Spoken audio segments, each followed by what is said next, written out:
two definite integrals here, but as you may have noticed, they have the same integrand, so I think we should be able to knock out the integral once and then just plug in two different limits and save ourselves a bit of time. So, integral u dv equals, got it memorized yet?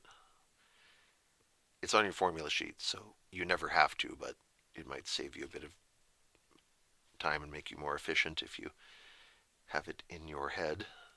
So we need to find values for u, du, v, and dv. So this first integral is made up of a u part that gets nicer when you differentiate it and a v part that doesn't get too much worse when you integrate it. And as usual, I'm going to take the 2x and make that my u. And when we differentiate that, we get 2 dx. I'm not thrilled to have that 2 in there, but it should be manageable. For v, well, actually we do this part first, don't we? If the 2x was our u, then all the rest of this has to be our dv. So cosine x dx.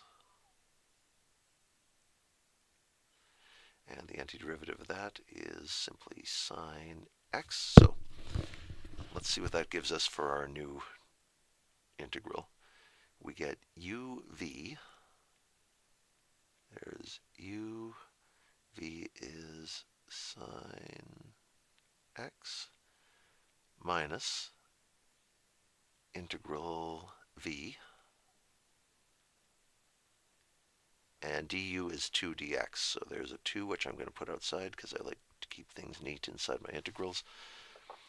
Okay, so uv minus integral v du. We can integrate this easy enough. This first piece just sits there. And we get minus 2 times the integral of sine x is negative cosine x. And those two negatives are going to cancel. So our final antiderivative is going to be 2x sine x plus 2 cosine x. Now, in this first integral, they want us to do that from 0 to pi.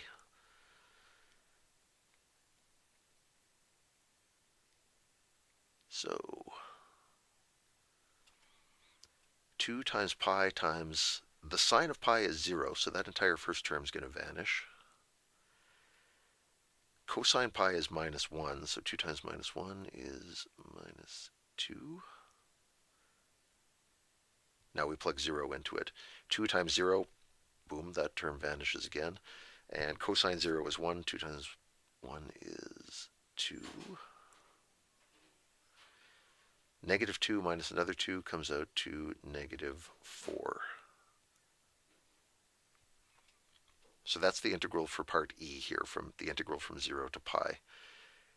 Then they have us do it again from 0 to pi by 2. So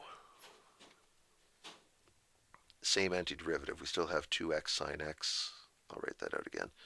2x sine x plus 2 cosine x from 0 to pi by 2. This is 90 degrees, so when we're doing this part, we get, well, we get 2 times pi by 2 times the sine of 90, which is 1, plus cosine 90 is 0, so that second piece is going to vanish, minus, and remember what happened when we plugged 0 into this the first time? We got 2. We should be able to just use that again. We get 2 times, when we plug 0 into this, we get 2 times 0, so that part vanishes, and then 2 times cosine 0, yeah, it's just going to be 2 again. So here, our 2's cancel out, and we just get pi minus 2. So when we did this from 0 to pi, we got negative 4. When we do it from 0 to pi by 2, we get a very different value, pi minus 2.